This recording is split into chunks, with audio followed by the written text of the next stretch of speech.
दंडवत।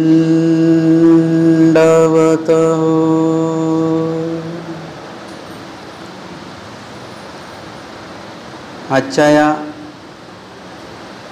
पुणे विभागातील सत्संग सोहळ्याच्या या आजच्या तळेगाव येथील सत्रामध्ये आपण अस्थिपरी या प्रकरणावर श्रवण आणि चिंतन करणार आहोत। असतीपरी म्हणजे ईश्वर साधकाने कशा परीने असलं पाहिजे, कशा पद्धतीने राहिलं पाहिजे, स्वामींच्या नंतर कशा प्रकारे आचरण केलं पाहिजे। स्वामींच्या नंतर म्हणण्यापेक्षा स्वामींच्या सोबत असताना सुद्धा राहण्याची जी पद्धत आहे ती कशी असली पाहिजे। महानुभाव साधक जे आहेत, महानुभाव साधकांची आचरणाची एक स्वतंत्र शैली आहे। महानुभाव पंथीय तत्वज्ञानामध्ये इतर कुणाचाही आचार महानुभावांनी घेतलेला नाही आहे। तुम्ही म्हणाल की बाबा हे आपण आमका विधी करतो, ते अन्य लोकही करतात, तर तो अन्यांचा जो विधी आहे तो आपण काय केलेला आहे, जबरदस्तीने आपण तो आपल्यावर लादून घेतलेला आहे।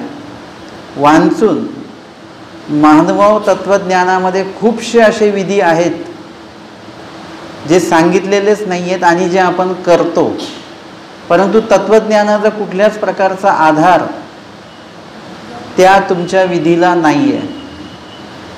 परंतु आपण असतीपरी म्हणजे असण्याची पद्धत स्वामींनी काय सांगितलेलं हे कधी आपण जाणून घेतलं नसल्यामुळे आपण त्यांचे जे विधी आहेत, अन्य धर्मियांचे जे विधी आहेत, ते आपण काय करतो आहोत, तसेच्या तसे आपण आचरण करत आहोत। जसं तुम्हाला कोणी सांगितलं की 11 विडे ठेवा, 11 विडे ठेवण्याची पद्धत कधी आली, कुठून आली, कुणी सांगितली? महानुभाव तत्वज्ञानामध्ये याचं विश्लेषण कुठे आहे कुठे? कुठले लीळा प्रमाण?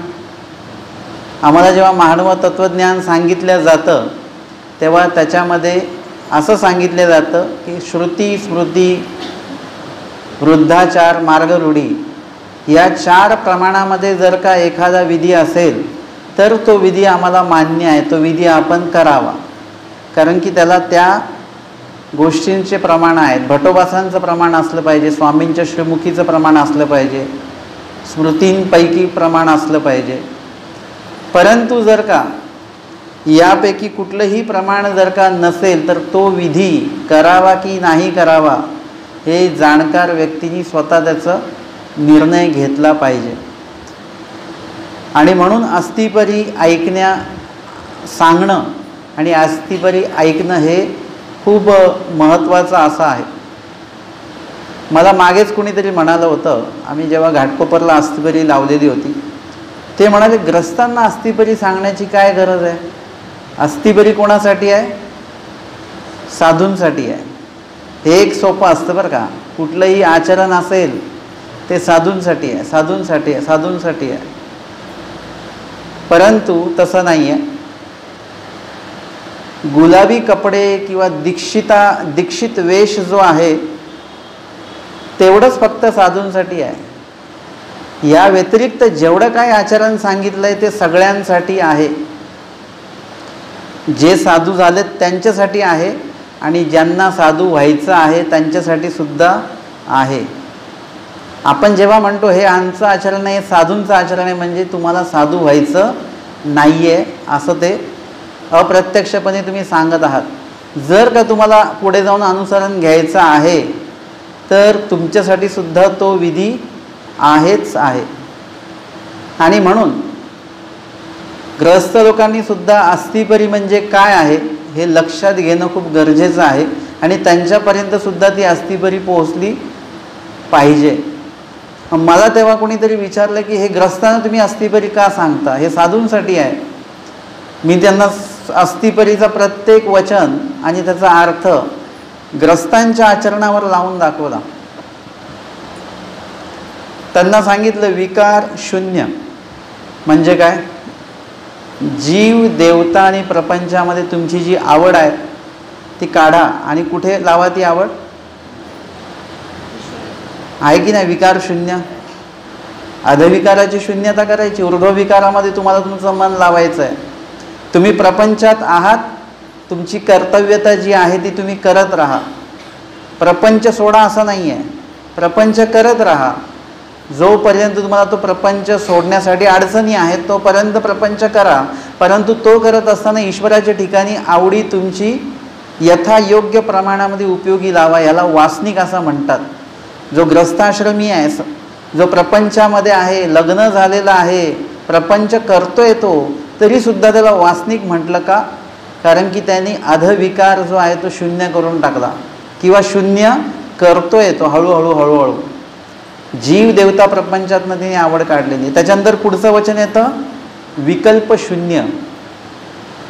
विकल्प शून्य म्हणजे काय, दोन प्रकारचे विकल्प सांगितलेले आहेत, विचिकिच्छारूप आणि एक देवताजनित.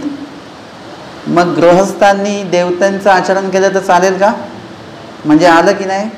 ग्रस्तांसाठी विकल्प शून्य वचन बसलं म्हणजे तुम्हाला सुद्धा देवतेला शरण जायचं आहे का, नाही जायचं. म्हणजे ग्रस्तांनी सुद्धा विकल्प शून्यच करायचं आहे. त्याच्यानंतर स्वभाव मात्रे म्हणजे खाणं पिणं झोपणं उठणं सगळ्यांवर नियंत्रण. सगळ्यांचं पाहिजे का फक्त साधूंचंच, सगळ्यांचं पाहिजे. इथे जर का तुम्ही आचरण केलं तर जाऊन आश्रमात तुम्ही आचरण करू शकता. तुमचं इथे जर का झोपेवर नियंत्रण असेल तरच तुम्ही आश्रमात 5 वाजता 4 वाजता उठाल. तुम्ही इथे शिळपाकं खात असाल घरात तरच आश्रमात जाऊन तुम्ही तिथे गोरके खाऊ शकता. प्रत्येक गोष्टीवर नियंत्रण तुमचं येणार, स्वभाव मात्रे. त्याच्यानंतर निरालंबी म्हणजे आलिंबन रहित होणे.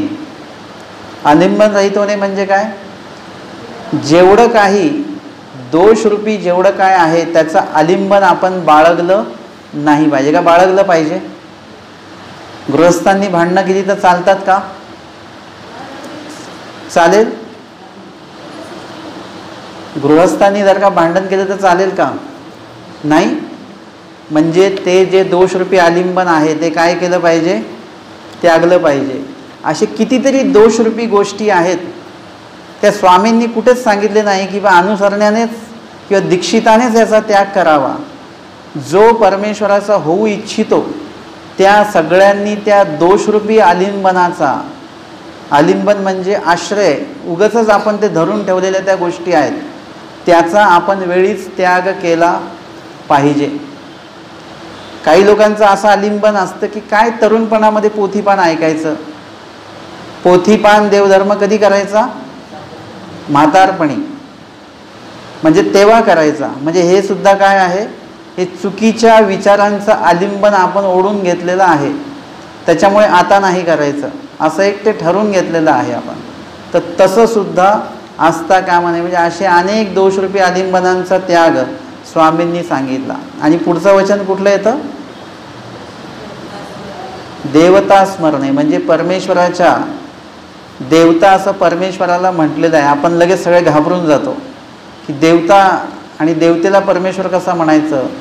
तर मुळात म्हणजे देवता शब्द जो आहे हा केवळ काय 81 कोटी 1.25 देवतेंनाच आहे असं नाही आहे. देवता या शब्दामध्ये दिव हा धातू आहे, मूळ शब्द दिव आहे. दिव म्हणजे प्रकाश. ज्या ज्या ठिकाणी प्रकाश असतो त्या त्या पदार्थाला तुम्ही देवता म्हणू शकता. यक्षिणीला पण देवता म्हटलंय, तिच्याकडे कमी प्रकाश आहे. तिच्यापेक्षा जास्त प्रकाश अष्टदेव योनीकडे, तिलाही देवता म्हटलं. सगळ्यात जास्त प्रकाश देवतेमध्ये मायेकडे आहे, तिलाही देवता म्हटलं. आता सगळ्यात जास्त प्रकाश कोणाकडे आहे, सगळ्यात जास्त, मायेपेक्षा पण जास्त परमेश्वराकडे सगळ्यात जास्त मोठा प्रकाश आहे. सकळ देवतेंपेक्षा परमैश्वर्य आथिले असे ते परमेश्वर आहेत. आणि म्हणून परमेश्वराला सुद्धा देवता म्हटलेलं आहे. एखादा बल्ब आहे त्याच्या ठिकाणी प्रकाश आहे, एखादा दिवा आहे त्याच्या ठिकाणी प्रकाश आहे, तर त्याला सुद्धा तुम्ही काय म्हणता? मी काय सांगितलं, दीव हा धातू आहे, आपण दिवा बोलतो की नाही, जे दिव्याला पण तुम्ही एक प्रकारे देवता बोलू शकता, म्हणजे तो त्या मूळ धातूवरून तो शब्द तयार झालेला आहे. आणि म्हणून नामस्मरण हा विधी कोणासाठी आहे? फक्त साधूंसाठी का वासनिकांसाठी पण आहे? सगळ्यांसाठी तो विधी सांगितला. म्हणजे अस्थिबरीतलं हे वचन सुद्धा सगळ्यांसाठीच आहे. देवता स्मरणे म्हणजे परमेश्वराच्या नामाचं स्मरण करावं. आता पुढचं वचन, जो जन्मक्षेपी, कशाला? निर्दोषपणाला, विकार विकल्प शून्य, स्वभाव मात्र निरालंबी यांचा त्याग करून निर्दोषपणे जो आयुष्य देणार आणि गुणयुक्त विधियुक्त जो स्मरण सांगितलेला आहे त्या स्मरणाला जो आयुष्य देणार आहे, म्हणजे निर्दोष कवकाळपर्यंत राहायचं आहे आणि स्मरण कवकाळपर्यंत करायचं आहे, तर जो जन्मक्षेपी मरेपर्यंत निर्दोष राहायचं आणि मरेपर्यंत नामस्मरण करायचं. हे कोणासाठी आहे? सगळ्यांसाठी आहे. उपदेश घेतला तुम्ही, कुठपर्यंत पाळायचा आहे तुम्हाला? उपदेशाला जन्मक्षेपायचा आहे, वासनिक धर्माला जन्मक्षेपायचा आहे, स्मरणाला जन्मक्षेपायचा, लीळेला जन्मक्षेपायचा. जेवढं काय आचरण होईल तुमच्याकडनं तेवढ्या आचरणाला तुम्ही जन्मक्षेपायचं आहे, जन्म द्यायचा आहे. तुम्ही आलं ना? हे वचन पण जमलं की जो जन्मक्षेपी. आता हे सगळं जो आचरण करेल त्याशी परमेश्वर पुनरपी आपला संबंध देती. ज्याने अनुसरण घेतलेलं आहे वास्तविक त्यांना परमेश्वर अवताराचं संविधान लाभतं. परंतु जे वासनिक दशेमध्ये आहेत त्यांना काय होणार? पुनरपी आपला संबंध देती. म्हणजे त्यांना आत्ता ज्ञानाच्या माध्यमातून परमेश्वर भेटलेत, उद्या तेच वासनिक जे गृहस्थाश्रमी अस्थिपरीचं आचरण करण्याचा प्रयत्न करतात त्याच गृहस्थांना अनुसरणरूपी परमेश्वर भेटण्याची संधी मिळणार आहे. इतर कुणालाही ती मिळणार नाही. आणि म्हणून अनुसरणरूपी परमेश्वर आपल्याला भेटणार आहे. एकदा उपदेश रूपाने आपल्याला नामाच्या माध्यमातून परमेश्वर भेटले, ज्ञानाच्या माध्यमातून भेटले. अनुसरण जेव्हा तुम्ही घ्याल तेव्हा आचरणाच्या माध्यमातून परमेश्वर तुम्हाला भेटतील, परमेश्वराचं साह्य मिळेल आणि त्याच व्यक्तीला पुढे काय होणार आहे? पुनःसंबंध वास्तविक परमेश्वराचा होणार आहे. म्हणजे अस्थिपरी ही फक्त साधूंसाठी आहे का सर्वांसाठी आहे? पटलं का तुम्हाला? का मी म्हणतोय म्हणून बरोबर आहे? स्वामींचं प्रत्येक वचन हे प्रत्येक जीवासाठी आहे. असं नाही आहे की पर्टिक्युलर ह्याच जीवाने आचरायचं, त्या जीवाने नाही आचरायचं, असं नाही आहे. सगळ्यांनी ते आचरायचं. भांडते दोघे अन्नही सगळ्यांसाठी आहे, साधूंसाठी पण आहे आणि गृहस्थांसाठी पण आहे. हसताही लटिकेनं बोलीजे सगळ्यांसाठी वचन आहे. का ग्रस्तांनी खोटं बोललेलं चालेल? म्हणजे प्रत्येक वचन तुम्ही धरून बघा आणि त्याचं हे करा की हे वचन आमच्यासाठी नाही आहे. तुम्ही उद्या म्हणाल भिक्षेचे वचन आमच्यासाठी नाही आहेत बरं का बाबा, परंतु हा प्रश्न जर का तुम्ही मला असा केला असता तर मी सुद्धा अडलो असतो बरं का, की हो हे तर म्हणतात ते बरोबर आहे, भिक्षेची वचनं काय ग्रस्तांसाठी नाही आहेत. परंतु मी जिथे अध्ययन केलं मामाजींकडे त्यांनी आम्हाला ते सांगितलेलं आहे, भिक्षा मागणे हा विधी तर आहेच, तो तर करायचाच आहे.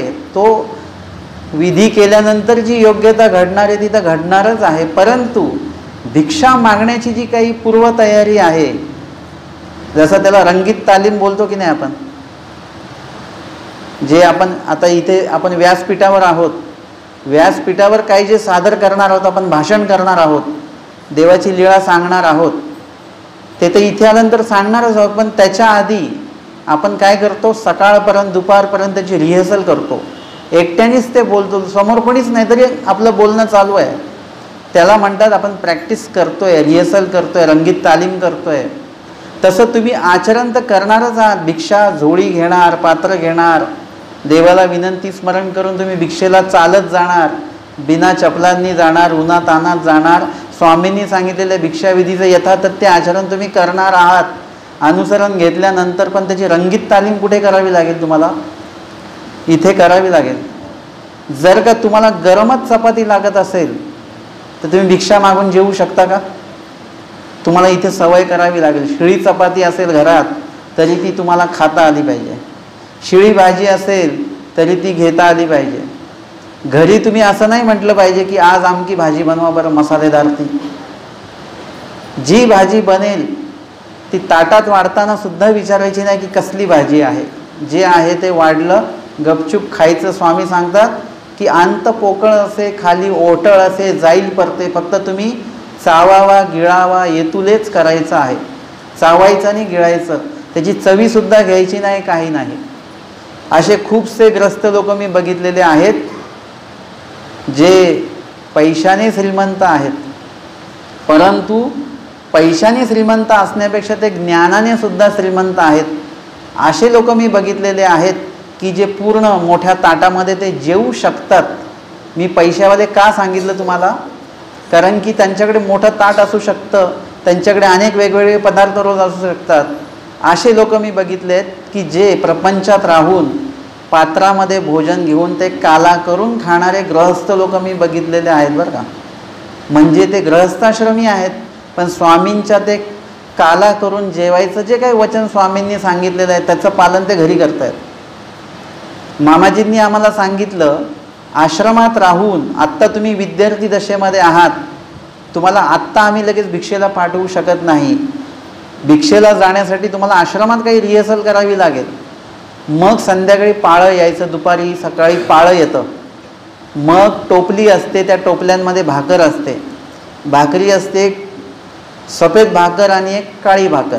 सफेद भाकर म्हणजे ज्वारीची आणि काळी भाकर म्हणजे बाजरीची.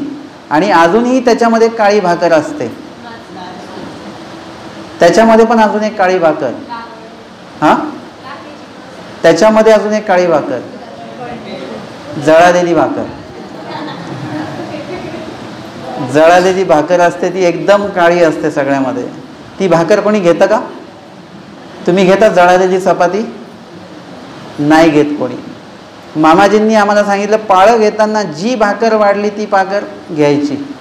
ती जळालेली असेल, जाडी असेल, कशी असेल, तिथे जाऊन मनातल्या मनात म्हणायचं भिक्षा, जेवढं देईल तेवढं घ्यायचं. आता भाजी घेताना आमचं कसं असायचं की कसली भाजी आहे, मग ती कडधान्याची असेल तर मग ती घट्ट नको, पाणी पाणीच द्या. आणि ते सगळं पाणी म्हणजे घेतलं की थोडीशी तरी पण टाक, म्हणजे त्याची चव येते. हे काय झालं, मामाजींनी आम्हाला सांगितलं असं जेवायचं नाही. पाळं घेताना सुद्धा जी भाकर येईल ती भाकर तर खायचीच, परंतु तुम्ही भाकर मोडलेली आहे, सगळेजण मोडूनच खातात मार्गामध्ये. ती जी भाकर मोडलेली आहे, भाजीवाल्याच्या समोर जाऊन उभे राहा. तो जशी भाजी टाकेल, जी भाजी टाकेल ती गपचूप घ्या. तुम्हाला लागेल तेवढी भाजी जर का आली की तर बाजूला होऊन जा. त्याला काहीच बोलू नका की अशी भाजी टाक किंवा तशी भाजी टाक. तुम्हाला तेल खायचं का हे असेल, त्रास असेल, त्याची तरी खाण्याचा त्रास असेल आणि ते तरी वाढत असतील तर मग तिथे बोला तुम्ही की तरी नका वाढू, मला त्रास होतो. किंवा तिखट भाजीसुद्धा असते, फिक्की भाजीसुद्धा असते, फक्त तिथे तुम्ही सांगा बरं का. नाही तर तुम्ही आता ऐकाल आणि आता तुम्हाला कोणी जर का काही तिखट भाजी वाढली तरी तुम्ही म्हणाल घ्या, बाबांनी सांगितलंय खायचं तिखट. तसं नाही, तुम्हाला जे प्रकृतीला त्रासदायक आहे ते खायचं नाही. तुम्हाला कोणी गोड वाढतंय, तुम्हाला शुगर असेल तर ते घ्यायचं नाही.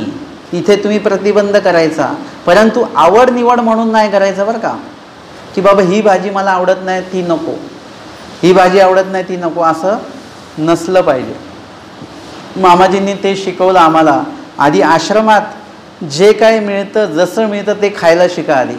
त्याच्यामध्ये आपली आवडी गोडी कुठल्याही प्रकारे असता कामा नये, हे आधी इथे शिका.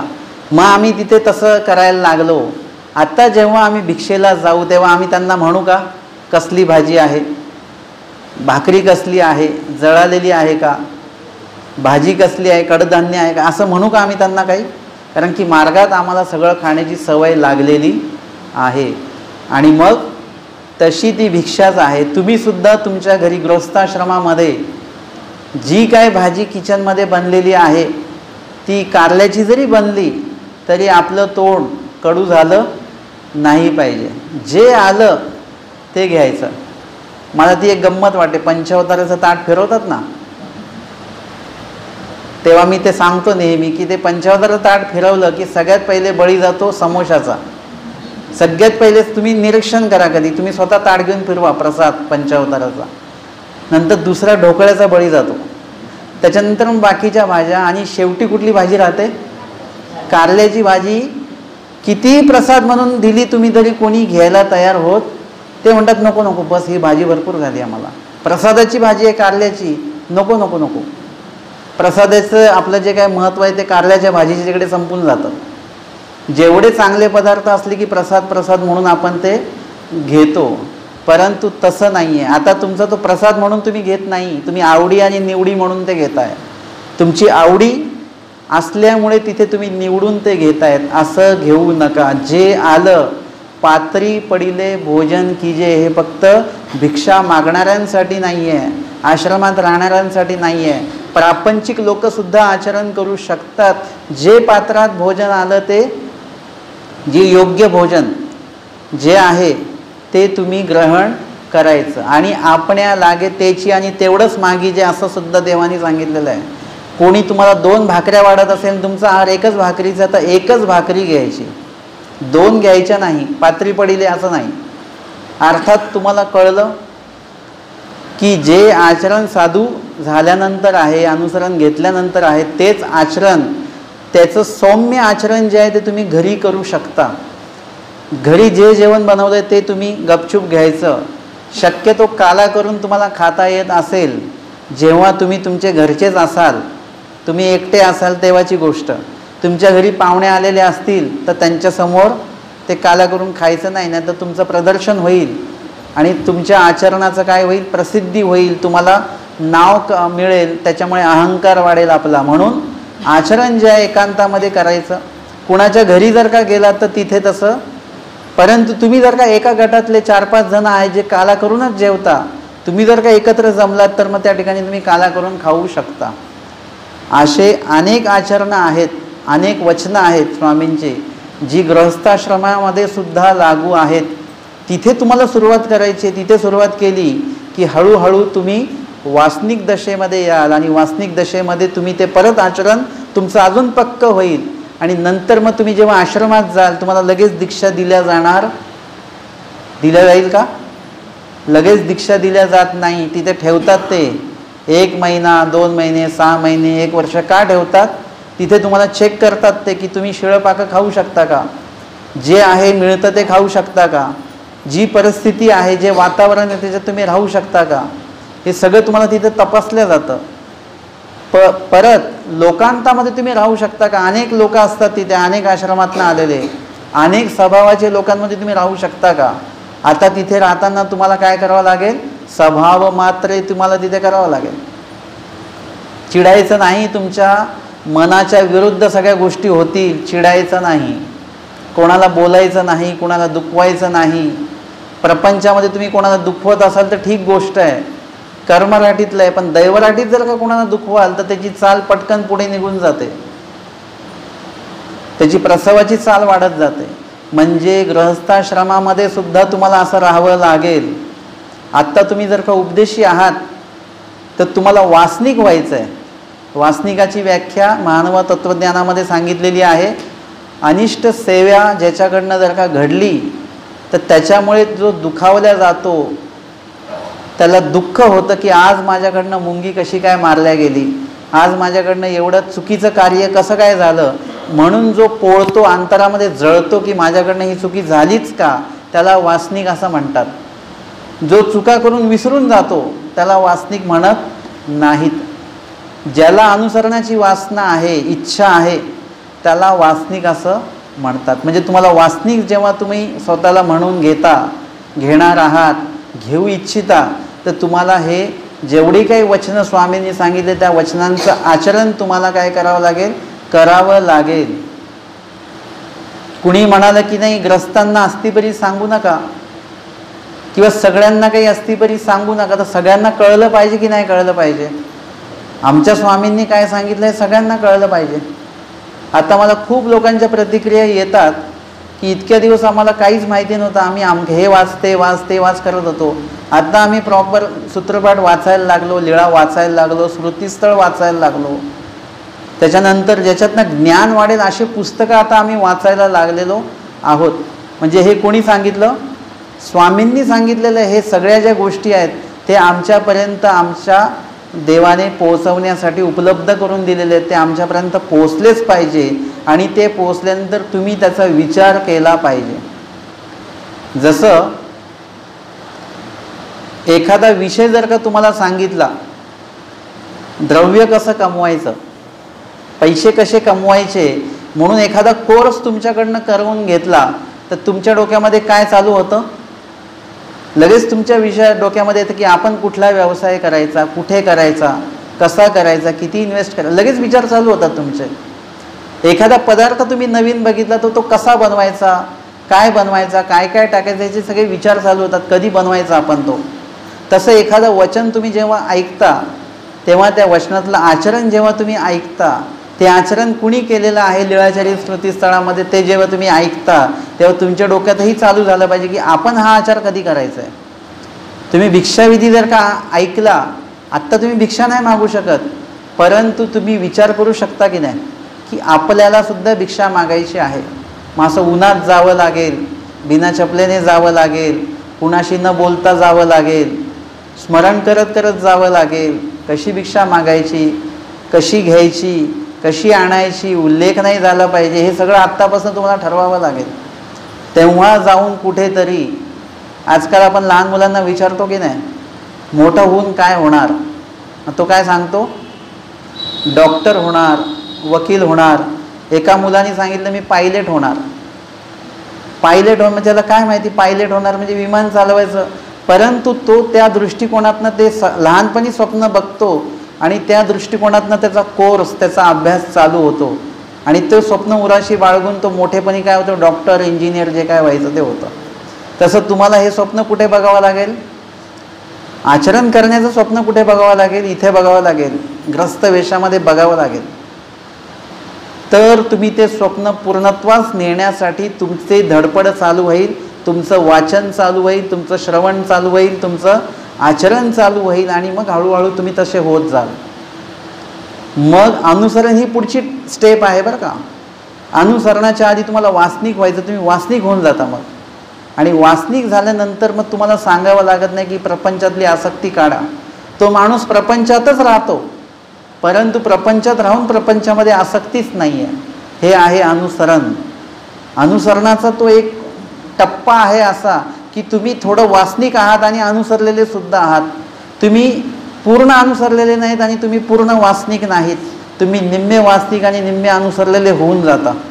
पूर्ण वेळ परमेश्वराचं चिंतन, स्मरण, लीळा स्मरण आणि प्रपंच, जीवदेवता प्रपंचातनं तुमची निघालेली आसक्ती, अशा प्रकारचे तुम्ही होता. हे ह्या अवस्थेमध्ये आपण गृहस्थाश्रमी पोहोचलो पाहिजे. आमचे आचार्य जे होते हे प्रापंचिक होते. नागदेवाचार्य प्रापंचिक होते ते, पण स्वामींना भेटले. एकदा, दोनदा, तीनदा, चारदा, पाचदा, 6व्या वेळी भेटले. स्वामींनी पहिल्या भेटीतच सांगितलं तुमच्यात बदल होत जाणार. आमच्यात असा बदल होतो का? आमच्यात बदल झाला पाहिजे. त्यांच्या 6 भेटी झाल्या आणि त्यांच्यामध्ये त्यांना बोध झाला. 7व्या भेटीत त्यांचं अनुसरण झालं. आपलं अजून 9 प्रकरणातले 7 प्रकरण सुद्धा व्यवस्थित पाठ आपले होत नाहीत, खडखड पाठ होत नाहीत. पाचीस्थळ म्हणजे पाची जे काही हे सांगितलेले आचार, आचारमाळिका, विचार म्हणजे ह्याच्यावर आपली व्यवस्थितपणे अजून कमांड नाही. म्हणजे कोणाचं तरी 6व्या भेटीमध्ये बोध होतो, 7व्या भेटीत अनुसरण होतो. आपण त्या मानाने कितीतरी मागे आहोत. आपल्याला सुद्धा तसं होता आलं पाहिजे. आचार्य सुद्धा प्रापंचिक होते, परंतु प्रपंचात राहूनच त्यांची आसक्ती निघून गेलेली होती. म्हणून पुन्हा पुन्हा स्वामींची आणि त्यांची भेट घडत होती आणि 7व्या भेटीमध्ये पूर्ण आसक्ती सोडून टाकली, त्यागून दिली. मागचा पुढचा विचार काही केला नाही. म्हणजे हे काय आहे? हे अनुसरण आहे. म्हणजे आचार्य आमचे 6व्या, 5व्या, 6व्या भेटीमध्येच वासनिक होऊन गेलेले होते पूर्णपणे. म्हणून 7व्या भेटीमध्ये ते अनुसरलेले सहज होता आलं त्यांना. म्हणजे हे सगळं आचरण तुम्हाला इथे ग्रस्त वेशामध्ये राहून करत राहता आलं पाहिजे. आणि म्हणून स्वामींनी जे काही सांगितलेलं आहे नुसती 6 वचनांची अस्तिपरी नाही. आता समजा ग्रस्तांना अस्तिपरी सांगायची झाली की लगेच बंधनं, ग्रस्तांना अस्तिपरी सांगायची नाही. परंतु आचार प्रकरण सांगता येईल का? आचार प्रकरण घोका बरं का, कारण त्याच्यामध्ये स्मरण वाक्य ते तुम्हाला सांगितल्या जातात. स्मरण कसं करायचं, काय करायचं वगैरे. आम्ही आता तुम्हाला जे काही विधी करायला सांगतो ते आचार प्रकरणातलंच आहे ना, की बाबा खोटं बोलू नका, स्वामींनी सांगितलंय खोटं बोलायचं नाही, आचार प्रकरणामध्येच आलेलं आहे की नाही. एकंदरीत आचार म्हणजे काय माहिती आहे तुम्हाला? आचार म्हणजे परी जे प्रकरण आहे 6 वचनाचं ते थोडक्यात सांगितलं स्वामींनी. त्या अस्तिपरी प्रकरणाचं जे विश्लेषण आहे ते आहे आचार प्रकरण. अस्तिपरीचं मोठं रूप म्हणजे काय आहे? आचार. जर का आचार वाचायला आम्हाला चालतोय, आचार जर का ऐकायला आम्हाला चालतोय, आचार आम्हाला सांगायला आम्हाला चालतोय, अस्तिपरी म्हणजे त्याचंच मोठं छोटं रूप आहे त्या आचाराचं. आणि अस्तिपरीचं मोठं रूप आचार प्रकरण आहे, विश्लेषणापूर्वक ते सांगितलेलं आहे. त्याच्यापेक्षा त्याचं अर्थांतर काय आहे? आचार माळिका. आचाराचं आचार माळिका सांगितलेलं आहे. अर्थात स्वामींनी जे जे काय सांगितले, मला म्हणजे एकाच वाक्यात सांगितलेलं बरं पडेल. स्वामींनी जे जे काय आम्हाला विधी आचरण्यासाठी सांगितलेले आहेत, सूत्रपाठ आणि लीळाचरित्र या ग्रंथामध्ये सगळं ते आलेलं आहे बरं का. याच्या व्यतिरिक्त दुसऱ्या कुठल्याही पुस्तकात ते आलेलं नाही, दुसरा कुठलाही ग्रंथ नाही आहे. सूत्रपाठ आणि लीळाचरित्र, आणि मूळ म्हणजे लीळाचरित्र हा ग्रंथ आहे, त्याच्यात हे सगळं आलेलं आहे. त्याचंच विश्लेषण काय आहे? स्मृतिस्थळ प्रकरण आहे, की ज्याच्यामध्ये लीळाचरित्राचं आचरण करणारे लोक तुम्हाला कुठे भेटतात? स्मृतिस्थळामध्ये भेटतात.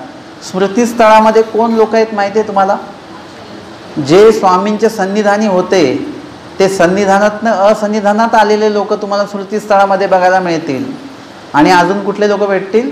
जे केवळ असन्निधानीचे लोक आहेत, ज्यांना म्हणजे स्वामींचं कधीच दर्शन ज्यांना झालं नाही, असे लोकसुद्धा तुम्हाला स्मृतिस्थळामध्ये 2 प्रकारचे लोक मिळतात. एक सन्निधानातनं असन्निधान आलेले, स्वामींचं दर्शन झालेली सुद्धा मंडळी आहेत, आणि स्वामींना कधीही न पाहिलेलं, फक्त स्वामींना ज्यांनी ऐकलं आहे अशी लोकसुद्धा त्या स्मृतिस्थळ ग्रंथामध्ये तुम्हाला बघायला वाचायला मिळतील. आणि आजचं जे काय आपलं प्रकरण आहे अस्तिपरी, हे सुद्धा काय आहे?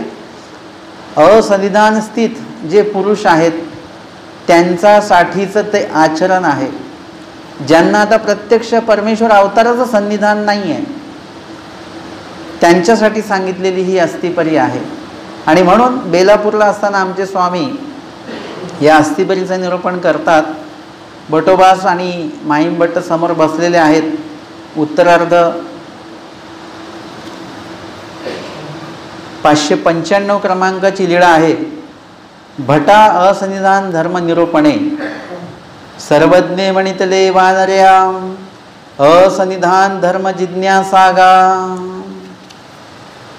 आमचे स्वामी आचार्य भटोबासांना म्हणतात की असन्निधान धर्म जिज्ञासागा, म्हणजे विचारा आम्हाला. म्हणजे परमेश्वराची अपेक्षा काय आहे? एखादं आचरण तुमच्यापर्यंत नाही पोचलं तर तुम्ही काय केलं पाहिजे? गप्प बसून राहायचं का? जिज्ञासा केली पाहिजे. कुठल्याही क्षेत्रामध्ये तुम्हाला जिज्ञासा खूप महत्त्वाची आहे. तुमच्याकडे जिज्ञासक वृत्ती असेल, जिज्ञासा करण्याची वृत्ती तुमची असेल तर तुम्ही कुठल्याही क्षेत्रामध्ये कुठेही पोचू शकता. फक्त तुम्हाला काय करता आलं? जिज्ञासा करता आली पाहिजे. तुम्ही जर का इथे उतरलात, कुठल्या तरी स्थानकाला उतरलात तुम्ही, तिथे तुम्ही जिज्ञासा केली की सत्संग स्थळ कुठे आहे, त्याचा पत्ता तुमच्याकडे असेल, तुम्ही जर का विचारलं हे ठिकाण कुठे आलं, की तुम्ही या ठिकाणापर्यंत पोहोचता. याच्यावरून आपण काय बोध घ्यायचा? की एखाद्या ठिकाणी जाण्याचा पत्ता आपल्याकडे असेल आणि तो जर का आपण त्याच्याविषयी जिज्ञासा केली तर त्या जागेवर आपण पोचतोय. म्हणजे जर का परमेश्वराकडे जाण्याचा पत्ता आपल्याकडे असेल आणि त्याच्याविषयी जर का आपण जिज्ञासा केली तर आपण कुठे पोहोचू? कुठे पोहोचणार? आपण परमेश्वरापर्यंत पोहोचणार आहोत. आणि तो पत्ता जो आहे तो आपल्याला या ठिकाणी लीळाचरित्र या ग्रंथामध्ये स्वामींनी दिलेला आहे. परमेश्वराकडे सगळं काय आहे, फक्त तुम्ही आम्ही काय केलं पाहिजे, जिज्ञासा केली पाहिजे, देवाला विचारलं पाहिजे की देवा हे कसं करायचं. आता तुम्ही म्हणाला आत्ता तर देव नाही आहे, मग आता कसं. आत्तासुद्धा तुम्ही जिज्ञासा केली तर देवच ती जिज्ञासा पूर्ण करतील. मी करणार नाही किंवा कोणीही जीव तुमची जिज्ञासा पूर्ण करू शकत नाही बरं का. तुम्ही म्हणाल एखादे अधिकरण करतील, अधिकरणसुद्धा नाही करू शकत तुमची जिज्ञासा पूर्ण. सांगू कसं. तुमचा प्रश्न आहे आणि तुम्ही प्रश्न केला, अधिकरणाने पण उत्तर दिलं तुम्हाला, परंतु तुम्हाला काही समजलं नाही, डोक्यावरून गेलं. झाली का तुमची जिज्ञासा पूर्ण झाली? नाही झाली. कारण की ते उत्तर कोणी दिलेलं आहे, अधिकरणाने दिले तुमच्या प्रश्नाला. कारण तुमचा जो प्रश्न आहे त्या प्रश्नामध्ये जिज्ञासा नाही आहे, तळमळ नाही आहे, जाणून घेण्याची इच्छा नाही आहे. तुम्ही फक्त काय करता आहात, फक्त प्रश्न विचारताय, बाकी त्या प्रश्नाशी काही घेणं देणं नाही. तुम्ही जर का विचारलं की बाबा ते भिक्षा कशी मागायची, तुम्ही विचारलं मी तुम्हाला सांगितलं, बस तुम्ही ऐकलं, सोडून दिलं, पण तुम्ही त्याच्याविषयी कुठलाच विचार करत नाहीत. असे अनेक प्रश्न तुम्ही करता आणि त्या प्रश्नांचं आचरण कधीच करण्याचा उल्लेखसुद्धा तुम्ही करत नाही. मग तुम्ही जे काही विचारताय त्याचा कधी बोध तुम्हाला होणार नाही. पण तुम्ही त्याचा जर का विचार करत असाल तर तुम्हाला काय होईल, परमेश्वर बोध आणि बोधशक्ती ते येथून किंगा. तुम्हाला जेव्हा जिज्ञासा निर्माण होते ना, जिज्ञासा निर्माण होते तेव्हा त्या जिज्ञासेमध्ये तळमळ असेल आणि त्या जिज्ञासेनंतर जे काही आचरण मिळणार आहे ते आचरण करण्याची जर का तुमची इच्छा असेल मनपूर्वक, तर ती जिज्ञासा जेव्हा तुमच्या अंतःकरणात निर्माण होते तेव्हाच ती परमेश्वरापर्यंत पोहोचून जाते. आणि मग परमेश्वर तुमची जिज्ञासा कुणाच्या तरी माध्यमातनं निरसन करावी, त्या जिज्ञासेचं उत्तर मिळावं म्हणून परमेश्वर काय करतात, योग घडवून आणतात. मग कुणीतरी अधिकरणं भेटतात आणि मग योगायोगाने तुम्ही म्हणता की बाबा मला शंका निर्माण झाली आणि योगायोगाने अधिकरणांची उपलब्धीसुद्धा झाली आणि तुम्ही त्या अधिकरणांकडे ते जिज्ञासा तुम्ही करता आणि त्याचं योग्य उत्तर ते तुम्हाला लीळा, दृष्टांत, स्मृतीस्थळाचं प्रमाण देऊन यथायोग्य तुम्हाला उत्तर देतात आणि तुम्हालासुद्धा त्यांचं उत्तर कळतं आणि त्या दिवसापासून तुमच्यामध्ये बदल होतो काहीतरी, की ते बाबांनी सांगितलं तसं. परंतु अधिकरणांना निमित्त कोणी केलं, अधिकरणांना तुमच्यापर्यंत कोणी पोचवलं, तुम्हाला अधिकरणांपर्यंत कोणी पोचवलं, परमेश्वराने पोचवलं. नाही तर एरवी काय होतं माहिती आहे का, तुमच्या गावात अधिकरणं येऊन जातात, तुम्हाला ते गेल्यानंतर दुसऱ्या दिवशी कळतात हे फोटो तर आपल्याच गावातले दिसतात. मग विचारलं जातं कधी आले होते बाबा, काय म्हणजे काल आलते, अहो आम्हाला सांगायचं. आणि त्या बाबांसोबत दुसऱ्या शहरातले उपदेशी आलेले आहेत, परंतु ह्या शहरातल्या उपदेशांना माहितीच नाही की इथे आज यावसर होऊन गेला. आमची एका ठिकाणी 10 दिवस निरूपण होतं. समाप्तीला एक जण आले, मी त्यांना म्हटलं होतं तुम्ही 10 दिवस दिसले नाही पोथीला वगैरे. अहो म्हणे मला माहितीच नाही, आम्ही ह्याच शहरामध्ये होतो, त्या शहरात पोथी, त्या शहरामध्ये इतर शहरातनं मुंबईभरातनं लोक येत होती, परंतु त्या शहरात ज्या शहरात पोथी होती त्या शहरात राहणाऱ्या माणसाला 10व्या दिवशी कळलं की पोथीची समाप्ती आहे. ह्याला काय म्हणतात, ज्याची जिज्ञासा आहे तो त्या माणूस जर का तिकडे 7 समुद्र पार असेल तरी त्याला तिकडे बरोबर परमेश्वर पोहोचवतात, त्याच्यापर्यंत ते ज्ञान पोहोचवतात. आणि एखादा जिज्ञासा नसेल व्यक्ती, तो बाजूला जरी असेल तरी त्याला कळत नाही की बाजूला निरूपण झालं म्हणून. असं होत असतं. काही लोक निरूपणाच्या वेळेस लांबून येतात आणि काही लोक जवळ असलेली लांब निघून जातात, असं सुद्धा होतं.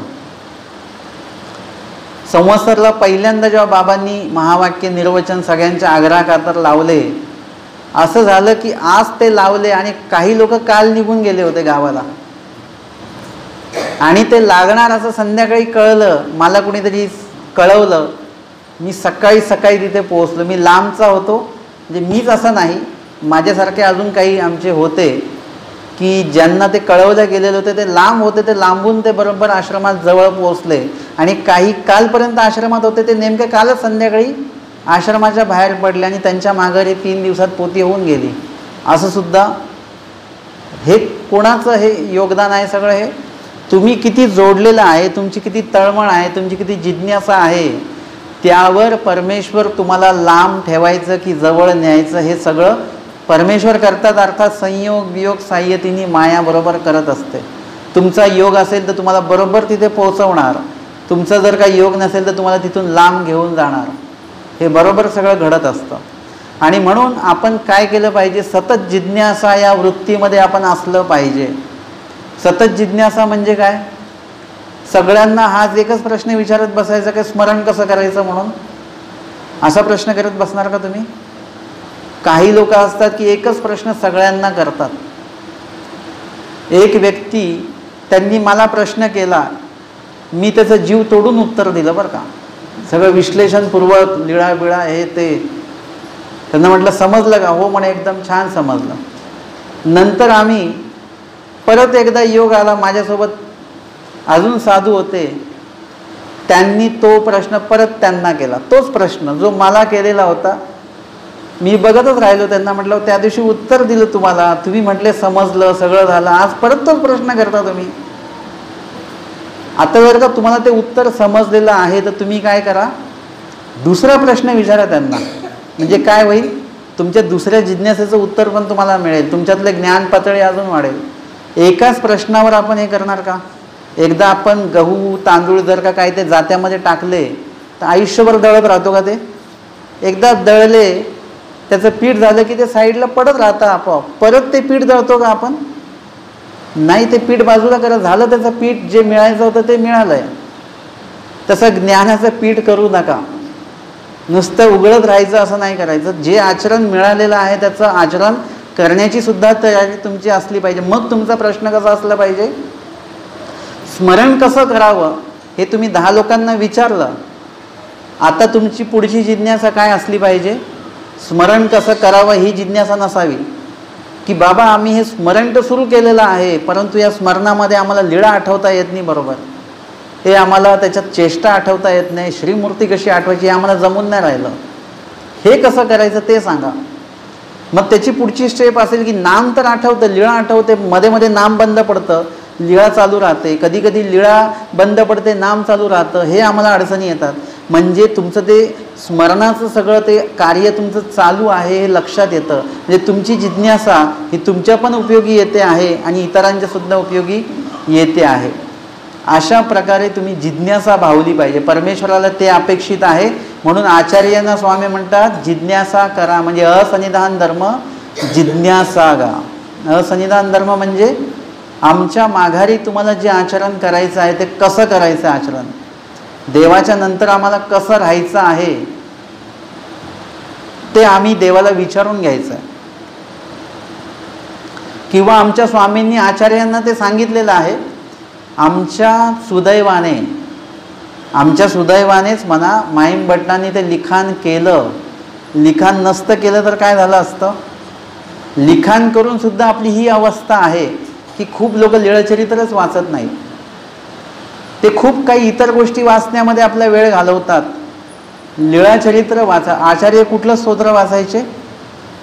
स्वामी गेल्यानंतर आचार्य कुठलं स्तोत्र वाचत होते? लीळेंचं चिंतन करत होते का विरह स्तोत्र वाचत होते का कुठलं ते वियोग स्तोत्र त्यांनी काय तयार केलं होतं का काव्यामध्ये? काही नाही. ज्या स्वामींच्या अमोघा लीळा त्यांनी बघितलेल्या आहेत, काही एकांकातले ऐकलेले आहेत, तेच ते आठवत होते. लीळेंचंच चिंतन करायचं आहे. आणि म्हणून जिज्ञासा पण त्याच प्रकारची असली पाहिजे की ज्याच्यात आपला फायदा आहे, आपला लाभ आहे आणि ज्याच्यामध्ये परमेश्वर प्राप्ती हा लाभ आहे बरं का. आणि म्हणून स्वामी सांगतात की आम्ही गेल्यानंतर तुम्हाला कशा प्रकारे आचरण करायचं आहे हे तुम्ही आम्हाला विचारा. का बरं विचारा? स्वामी सरळ सांगू शकत नव्हते की आम्हाला असंनिधान धर्म जिज्ञासा हे करायचं आहे, निरूपण करायचं आहे, ते तुम्ही ऐका बसा. पण स्वामींनी स्वतःहून का नाही सांगितलं? ते जिज्ञासाला का सांगितलं? कारण की ज्याला जेवायचं आहे त्याला भूकसुद्धा लागली पाहिजे. बनवणाऱ्याने किती चांगले पदार्थ बनवले पण खाणाऱ्याला भूक नसेल तर खाऊ घालण्याचा काही उपयोग होतो का? नाही.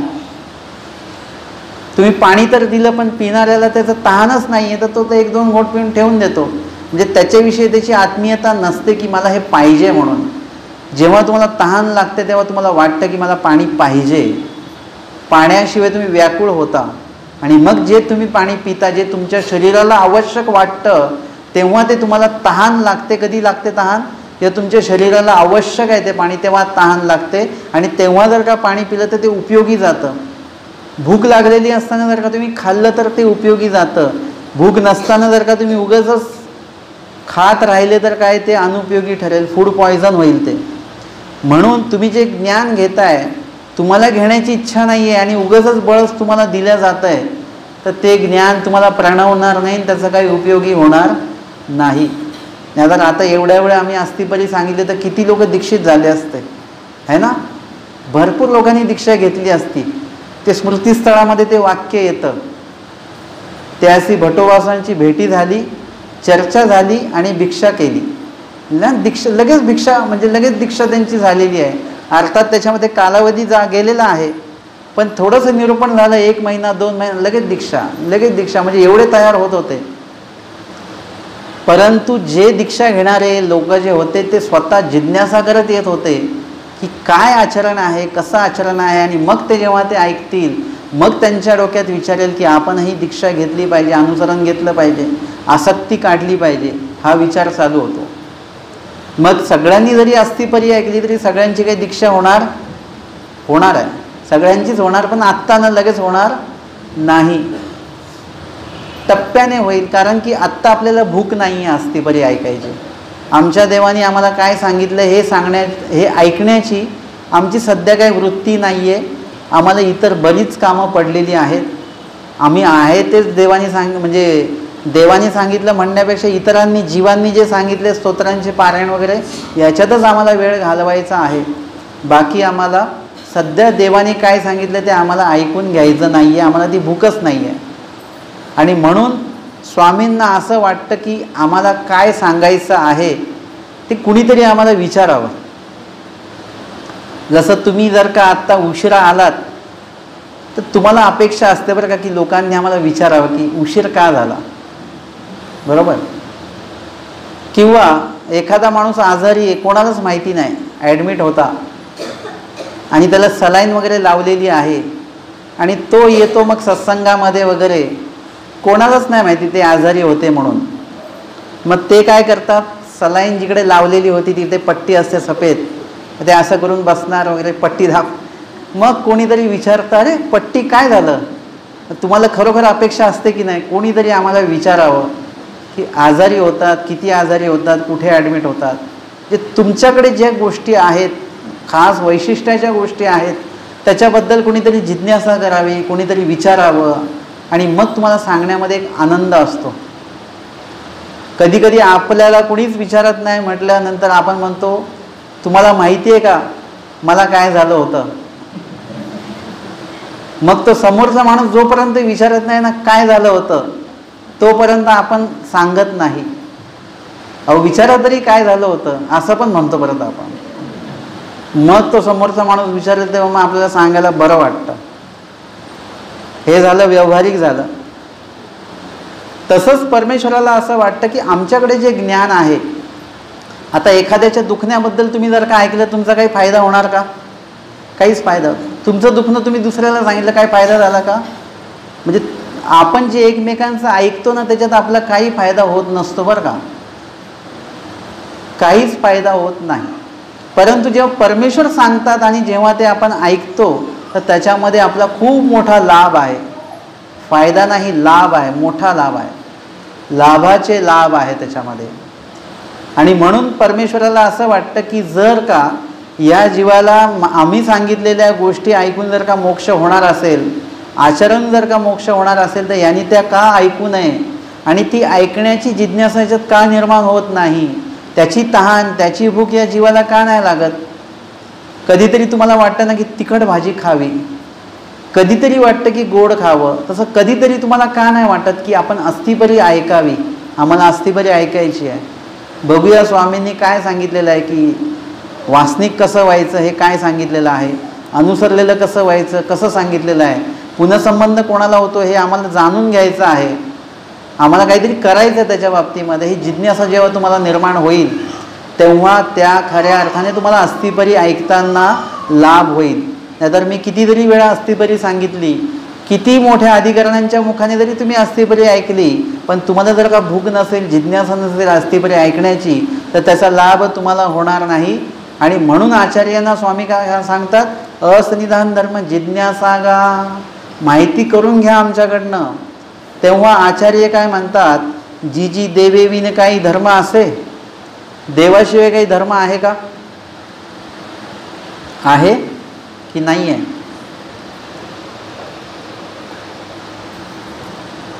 देवाशिवाय धर्म नाही आणि धर्माशिवाय देव नाही. ज्या ठिकाणी देव आहेत त्या ठिकाणी निश्चित धर्मच आहे, त्या ठिकाणी अधर्म तिथे नसणार.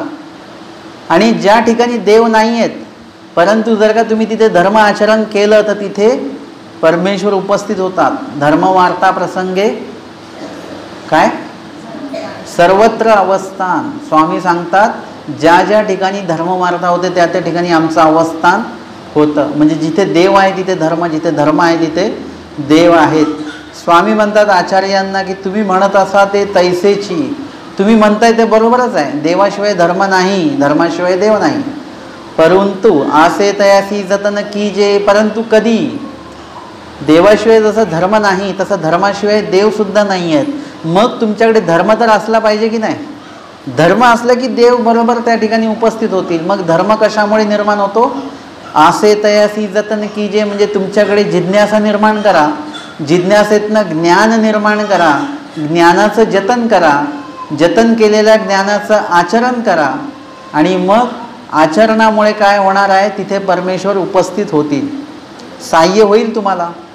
भिक्षेला जाल तुम्ही, धर्म आचरण करताय, देव नाही आहेत आता, पण तुम्ही धर्म आचरण करायला सुरुवात केली, परमेश्वराचं साह्य लगेच सुरुवात झाली.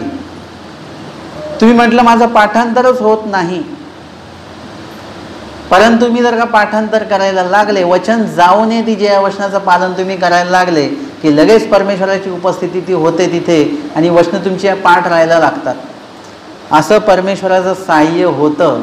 अनुभव घ्या या गोष्टीचा. नुसतं प्रवचनामध्ये हा विषय ऐकायचा नाही आहे आणि मला सांगायचं सुद्धा नाही आहे. यामधनं तुम्ही अनुभव स्वतः घेऊन बघा. एवढूसाच अनुभव घ्या. तसं 1 किलो मिठाई घेण्यासाठी तुम्ही एवढीशी मिठाई चाखता की नाही, एवढाच अनुभव तुम्ही घ्या. त्यानंतर तुम्ही कितीतरी वचनरूपी मिठाई जी आहे तुम्ही स्वतःच्या ताब्यात घ्याल आणि स्वतः त्याचं आचरण तुम्ही कराल. आणि म्हणून आसे तयासी जतन कीजे, म्हणजे ज्ञानाचं जतन करा. आपण कशा कशाचं जतन करतोय आता? विशेषांचं जतन चालू आहे आपलं. आम्हाला हा विशेष पाहिजे, तो विशेष पाहिजे, तो विशेष पाहिजे, हा प्रसाद पाहिजे, तो प्रसाद पाहिजे. आपण कधी कोणाला असं हे केलंय का आम्हाला देव पाहिजे म्हणून? असं केलंय कधी? केलंय कोणी? नाही. ते एकदा करता आलं पाहिजे आपल्याला. आम्हाला देव पाहिजे आणि देव पाहिजे असण्यासाठी काय असावं लागेल? तुमच्याकडे ज्ञान असावं लागेल. ज्ञाने विन वैराग्य उपयोगाचं नाही, ज्ञाने विन भक्ती उपयोगाची नाही, ज्ञाने विन ज्ञानसुद्धा उपयोगाचं नाही. आणि म्हणून जे ज्ञान आहे त्या ज्ञानाचं तुम्ही जेव्हा जतन कराल तेव्हा ते ज्ञान काय करेल? अजून ज्ञानाची वृद्धी करेल. तुम्ही म्हणाल की बाबा आम्ही पंचनाम ऐकलेत परंतु स्मरणाचं सारोळा आम्ही ऐकलाच नाही. पंचनामांचं जतन असेल तुमच्याकडे तर वचनाचं सारोळा आहे, म्हणजे स्मरण वाक्य जे आहेत त्याचं विश्लेषण तुम्ही ऐकाल, ते वचन तुम्ही पाठ कराल आणि ते वचन पाठ करत असताना त्या संदर्भातल्या लीळा कुठल्या आहेत त्या तुम्ही, म्हणजे काय होणार आहे?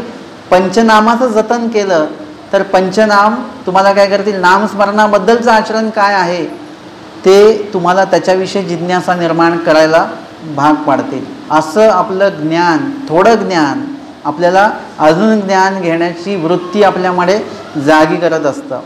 आहे असे तया रक्षण, आणि ज्ञान ज्यांच्याकडे आहे त्यांचं आपोआपच रक्षण होतं. कारण ज्ञानानुसार त्या व्यक्तीला माहिती की काय केलं पाहिजे, ते आचरण करता येतं. आमच्या आचार्यांना ज्ञान होतं की रिद्धपूरला परमेश्वर अवतार आहेत, म्हणून जेव्हा आमचे स्वामी त्यांच्यावर उदास झाले तेव्हा त्यांच्याकडे ते ज्ञान होतं. ते ज्ञानामुळे काय झालं, त्यांचं रक्षण झालं. नाही तर ते दुसरीकडेच निघून गेले असते तर काय झालं असतं, नुकसान होऊ शकलं असतं बरं का. परंतु त्यांच्याकडे ज्ञान होतं की परमेश्वर अवतार आहेत. आपण इकडे तिकडे जाण्यापेक्षा, कारण की आईकडे जावं किंवा दादोसांकडे जावं तर ते काय आहेत, अविद्या आहेत, दोषरूपी आहेत ते, म्हणून त्यांच्याकडे जाऊ नये. हे ज्ञान असल्यामुळे ते गेले नाही. मग कुठे जावं, आपण रिद्धपूरला जावं याचं ज्ञान होतं त्यांच्याकडे. आणि आमचे स्वामी प्रसन्न झाले. स्वामी उदास झाल्यानंतर त्यांना प्रसन्न त्रुटी दाखवावी आपण, याचं ज्ञान आचार्यांना होतं. आणि त्याच्यामुळे काय झालं, हे असे तया रक्षण, त्या ज्ञानाने काय केलं, जतन केलं. त्यांच्या ज्ञानाची वृद्धी झाली अजून, आणि परमेश्वराची प्रसन्नता परत आलेली आहे. उदास्य स्वामींचं परिहरलेलं आहे. हे असे तया रक्षण. जर का स्वामी उदास झाले, काही निरूपण वगैरे सगळं बंद, मग आपलं नुकसान आहे की नाही त्याच्यामध्ये. म्हणजे ज्ञान तुम्हाला परमेश्वराला कसं प्रसन्न करावं हे शिकवतं, आणि अज्ञान तुम्हाला परमेश्वराला कशी खंती आणावी, अप्रसन्न करावं हे शिकवत असतं. म्हणून अज्ञानासारख्या क्रिया करू नये, ज्ञानियासारख्या क्रिया कराव्या. आणि ज्ञानियासारख्या क्रिया करण्यासाठी ज्ञान आपल्या हृदयात असणं तेवढंच महत्त्वाचं आहे. म्हणून स्वामी म्हणतात की जिज्ञासा, ज्ञानाची जिज्ञासा करा. तुम्ही आम्हाला जर का म्हणाले की बाबा ते पारायणच्या पुस्तकामध्ये ते वास्तुशांतीचा विधी दिलेला आहे, तर मग ते कुठल्या बाजूला सारवायचं, कलश कुठल्या बाजूला ठेवायचा, ती केळीची पानं किती लावायची, चौरंग किती मोठा पाहिजे, आता हे ज्ञान तुम्ही किती जरी विचारलं तर याच्याने तुम्हाला मोक्ष होणार का, नाही होणार. परंतु जर का तुम्ही आम्हाला हे विचारलं की बाबा ते स्मरण जे सांगितलेलं आहे त्यासाठी कसं बसायचं, कसं स्मरण करायचं, लीळा कशी आठवायची, ही जर का जिज्ञासा केली तर त्याच्यामुळे तुम्हाला परमेश्वर भेटण्याचं निश्चिती त्याच्यामध्ये आहे, याच्यामध्ये नाही आहे. म्हणून जिज्ञासा पण कशी करायची तर ती अशी करायची आहे. बाकीच्या त्या जिज्ञासा ज्या आहेत आत्तापर्यंत तुम्ही ज्या केल्यात त्याच्याने तुमची ज्ञान पातळीच वाढली नाही. आपली ज्ञान पातळी वाढेल अशा प्रकारची जिज्ञासा आपली असली पाहिजे. परमेश्वर भेटतील आपल्याला अशा प्रकारची जिज्ञासा आपल्यामध्ये असली पाहिजे. आणि यावर आमच्या स्वामींनी वटरोपाचा दृष्टांत सांगितला. वटरोप म्हणजे काय, वडाचं झाड. जसं आमच्या या दृष्टांतामध्ये 3 टप्पे आलेले आहेत. स्वामींनी जे दृष्टांत सांगितले त्याच्यामध्ये वटबीज आलेलं आहे, त्याच्यानंतर या दृष्टांतामध्ये वटरोप आलेलं आहे, आणि या दृष्टांतामध्ये आमच्या स्वामींनी काय सांगितलेलं आहे, वटवृक्षसुद्धा सांगितलेलं आहे. 3 पिढ्यांचं ज्ञान आहे याच्यात, वटबीज, वटरोप आणि वटवृक्ष. आम्ही उपदेशी आहोत म्हणजे काय आहोत, आम्ही वटबीज आहोत. आम्ही वासनिक होतो म्हणजे आम्ही कोण होतो, आम्ही वटरोप होतो. आणि आम्ही जेव्हा अनुसरलेले होतो तेव्हा आम्ही कोण होतो, वटवृक्ष होतो. एखादं तुम्ही बी लावलेलं आहे, त्याचा रोप अंकुरित व्हावा असं तुम्हाला वाटतं की नाही, त्याचं मोठं झाड व्हावं, आम्हाला सावली मिळावी असं तुम्हाला वाटतं की नाही. तसं तुम्ही उपदेशी आहात तर तुम्ही वासनिक होण्याचं तुम्हाला स्वतःलाच वाटलं पाहिजे. वासनिक झाल्यानंतर मला अनुसरलेलं व्हायचं हे तुम्हाला स्वतःला वाटलं पाहिजे. आणि म्हणून हा दृष्टांत त्या दृष्टीने आपण बघायचा आहे की स्वामी सांगतात की जैसा वटरोपाचा दृष्टांत सांगतात, वटबीजामध्ये आपण बघितलेलं आहे की वटबीजामध्ये ते वटबीज म्हणजे एवढूसच आहे, छोटंसंच आहे. परंतु स्वामी सांगतात की त्या वटाच्या बीजामध्ये पत्रोपपत्री, पानोपपानी, शाखोपशाखी अवघा वट त्या बीमध्ये सामावलेला आहे. म्हणजे ते बी म्हणजे काय आहे, एवढूसं एक मेमरी कार्ड आहे की नाही. आत्ता आपल्याला एक नवल वाटेल, एवढूशा मेमरी कार्डमध्ये सगळं काय कसं काय राहतं. पण ज्यांनी वटबीजाचा दृष्टांत ऐकलेला आहे त्याला त्या मेमरी कार्डचं काही नवल वाटणार नाही, कारण की त्यांनी स्वामींनी हे मेमरी कार्ड आधीच सांगून ठेवलेलं आहे की एवढूशा बीजामध्ये एवढा मोठा वृक्ष समाविष्ट आहे. ती जर का बी बाहेर आलं असं ते प्ररोहात जर का पावलं तर त्याचं वटवृक्ष होणार एवढूशा बीजेचं. अविद्येबद्दल ज्यांनी ऐकलेलं आहे त्यांना पण लक्षात येईल की एवढीशा विद्येवर कितीतरी कर्मलेप वगैरे सगळं त्याच्यावर ते आहे. येणे उपलक्षणे ते जे वटरोप आहे, ते वटरोप येण्याआधी वटबीज आपण ऐकलं, आणि ते वटबीज जेव्हा जमिनीमध्ये जेव्हा त्याला मातीचा आणि पाण्याचा योग त्या बीजाला येतो तेव्हा काय होतं, ते अंकुरित होतं. अंकुरित झालं की त्याचा वटरोप निर्माण होतो. आणि वटरोप झाल्यानंतर काय होतं की कवणी एकू वटरोप लावी, कवणी एकू वटू लावी म्हणजे वटाचं रोप किंवा बी लावतो. तयासी आळे निवणे करी म्हणजे त्या वटाच्या रोपाला तो काय करतो, माणूस आळे निवणे करतो जेव्हा तो लहान आहे. आळे निवणे म्हणजे मातीचा बांध घातला जातो छोटासा, त्याच्यात पाणी त्याच्यामध्ये साठून राहतं, थोडं खड्ड्यासारखं ते केलं जातं आणि मग त्याच्यामध्ये पाणी टाकलं जातं. ते पाणी इकडे तिकडे वाहून जाऊ नये म्हणून ते आळे निवणे केलेलं आहे. आणि मग ते पाणी त्याच्यात साठून राहतं. आणि मग एवढं केल्यानंतर भागत नाही तर कूप काठी करी.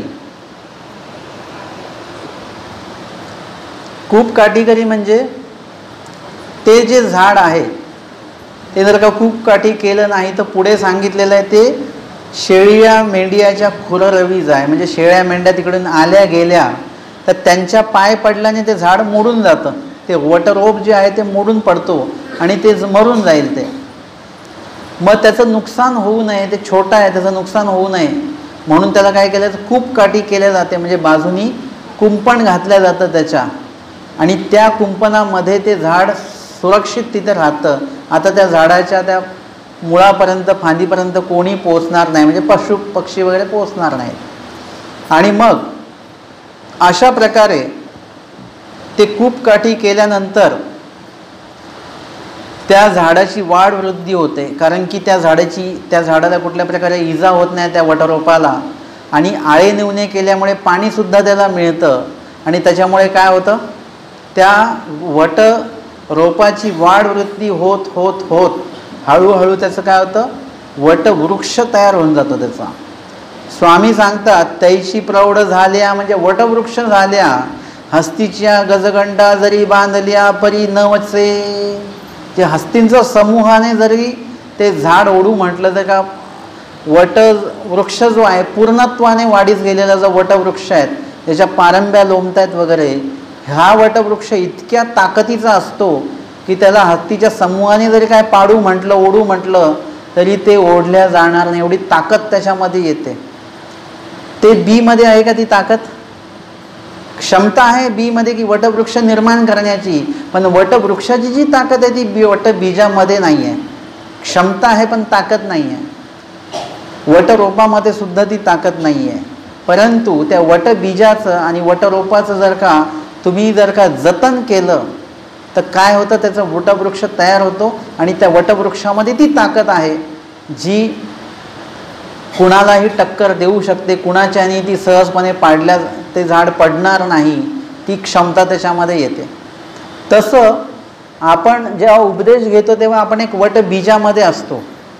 ते वटबीज तुम्हाला काय करावं लागतं माहिती आहे का, ते विधीच्या त्या भूमीमध्ये, विधी रूपी जी भूमी आम्हाला देवाने उपलब्ध करून दिलेली आहे त्या भूमीमध्ये आम्हाला आमचा जो काही आचरण धर्म आहे, आचरण बीज जे आहे ते त्या ठिकाणी तुम्हाला काय करावं लागेल, त्या भूमीमध्ये तुम्हाला पेरावं लागेल.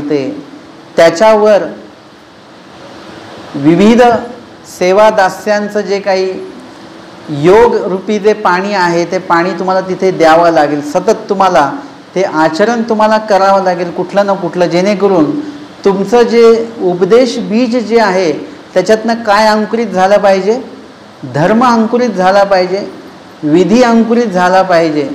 स्वामी सांगतात ना, तयाचे उठणे बैसणे येतुले ही वाया न वचे. काही ग्रस्त मंडळी अशी आहेत बरं का की जे भेटल्यानंतर ते अन्यवार्ता नाही करत. ते काय करतात, ते भेटले की बाबा हे आम्ही ती लीळा वाचली, बाबा ते आम्ही हे स्मरण केलं, बाबा आम्ही ते स्मृतीस्थळ वाचलं, बाबा ह्या वचनामध्ये असं आहे, ते दृष्टांत तसं आहे. एक घर होतं ज्यांच्याकडे मी जायचो, त्यांच्या घरी 5 लोक होते. म्हणजे मी त्यांच्या घरी गेलो, मी बसायच्या आधी त्यांचा प्रश्न यायचा. त्या घरातल्या बाई म्हणायच्या, अरे बाबांना बसू तर द्या, आणि एका वेळेला 5-5 लोक बोलायचे, पूर्ण गेल्यापासून तर बाहेर पडेपर्यंत शास्त्रचर्चा असायची, विविध विषय, छान छान विषय असायचे. तुम्हाला मी आजही सांगेन की तुमच्या काही प्रश्नांमुळे आमच्या ज्ञानाची उजळता होते. तुम्ही एखादा प्रश्न असा करता की मी सुद्धा त्याच्यावर विचार कधी केलेला नसतो, आम्हाला पण वाटतं रे हा आपण कधीच विचार केला नाही याचा, आम्ही सुद्धा त्या पद्धतीने विचार करायला लागतो. म्हणजे असं असतं. म्हणजे या ठिकाणी त्यांनी काय केलं, त्यांचा जो विधी त्यांच्याकडे किंवा ज्ञान त्याची वृद्धी व्हावी यासाठी त्यांनी काय केलेलं आहे, विविध सेवा, दास्य, जिज्ञासा, चर्चा, श्रवण, चिंतन याच्या माध्यमातून ते जो काही उपदेश बीज जो आहे तो प्ररोहा ते पावत राहतो, अंकुरित होतो. त्याच्यातनं धर्मांचंच जी काही वृद्धी आहे ती होत राहते. धर्म जेव्हा एक उपदेश हा जो काही हे आहे, म्हणजे आपण जेव्हा उपदेश घेतो ना तेव्हा आपण नामधारक असतो, फक्त नाम भेटलेलं आहे बस, बाकी अजून अनुभव नाही, पण प्रतीती येते. तसतसं तुम्ही या धर्मामध्ये मोठे होत जाता, म्हणजे जुने होत जाता. परंतु अशा वेळीसुद्धा तुम्ही धर्मापासनं जाऊ शकता बरं का. ज्यांचे 25 वर्ष झालेत उपदेश होऊन त्यांच्या घरी जर का कोणी सरलं तर ते काय म्हणतात, देवाने असं का केलं, देवावर विपरीत होतात. देवपूजा, विशेष वंदन करणं बंद करतात, लीळाचरित्र वगैरे सगळं असं हे करून टाकतात. कुणीतरी एकाने विशेष फेकून दिले, चांगले जुने उपदेशी वडील दीक्षित होते, त्यांचे काका दीक्षित, अशा व्यक्तीने हे काम करावं. म्हणजे काय आहे ते वटरोप आहे, अजून त्याला आळे निवणे नाही झालं बरोबर, त्यांना खूप काठी अजून झालेली नाही आहे. आपला उपदेश धर्म कच्चा आहे, अजून आपला उपदेश धर्म पक्का नाही आहे. तुम्ही उपदेश आपला पक्का हे वर्षावर लावू नका, आमचे 25 वर्ष झालेत म्हणजे आम्ही पक्के झालो असं नाही आहे. आम्हाला काही लोक सांगतात आमचं पिढ्यानपिढ्या 4थी पिढी आमची. आता 4थ्या पिढीला जर काय विचारलं की बाबा माहीम भट्टांच्या किती भेटी झाल्या किंवा भटोबासांच्या किती भेटी झाल्या, तर त्या 4थ्या पिढीला सांगता यायचं नाही. मग 4थी पिढी सांगून काय उपयोग आहे का, नाही. काही आम्हाला सांगतात की आमचे ते अमके त्यांचा सगळा अभ्यास झालेला आहे. सगळा अभ्यास म्हणजे काय, सगळा अभ्यास, सगळा अभ्यास कशाला म्हणतात, सगळा अभ्यास झाला की आपोआप यात रंगीत कपड्याचे रंग कसा होतो, गुलाबी होतो आपोआप, त्याला सगळा अभ्यास झाला असं म्हणतात बरं का. भटोबासांचा सगळा अभ्यास झाला, कळलं, काय केलं त्यांनी, 7व्या भेटीत अनुसरण. माहीम भट्टांना जेव्हा सगळं झालं, आकलन झालं, स्वामींना काय सांगायचं आकलन झालं, जिकडे गेले होते अवकाशाला तिकडूनच निघून गेलेला म्हणतात सगळा अभ्यास झाला. महादाईचा ज्ञान सगळं घेत होते पण उमट जो पाहिजे तो होत नव्हता. म्हणून स्वामींच्या ठिकाणी कमी आणि दादोसांकडे जास्त त्यांचं येणं जाणं असं तर होतं. पण ज्या दिवशी तो उमट झाला त्या दिवशी तिळांजली देऊन टाकली दादोसांना त्यांनी. ह्याला काय म्हणतात, ह्याला उमट म्हणतात, ह्याला अभ्यास झाला असं म्हणतात. आचरण दिसलं पाहिजे काहीतरी. भात झाला कशाला म्हणतात, संपूर्ण भात झाला आणि तो निम्मा कच्चा असेल तर त्याचा तांदळाचा जेव्हा भात होतो तेव्हा त्याला म्हणतात पूर्ण भात झाला बरं का. आता तर तसं असलं पाहिजे, त्याला पूर्ण अभ्यास म्हणतात. म्हणून या ठिकाणी आपल्याला जे आपला उपदेश कच्चा आहे की पक्का आहे तुम्ही स्वतः तपासा. मी तपासणार नाही, तुम्ही स्वतः तपासायचं आहे ते. मग तुम्हाला कळेल की आपल्याला लीळाचरित्रातले खूप उत्तर आपल्याला माहिती नाही आहे. लीळाचरित्रातल्या सगळ्या लीळा आपण वाचल्याच नाहीत, सगळ्या वाचल्या त्याचा अर्थ कळाला नाही, अर्थ कळाला त्याचा बोध उमट झालेला नाही, बोध उमट झालं तर त्याचं आचरण आपण सुरू केलेलं नाही आहे, म्हणजे आपण कच्चे आहोत.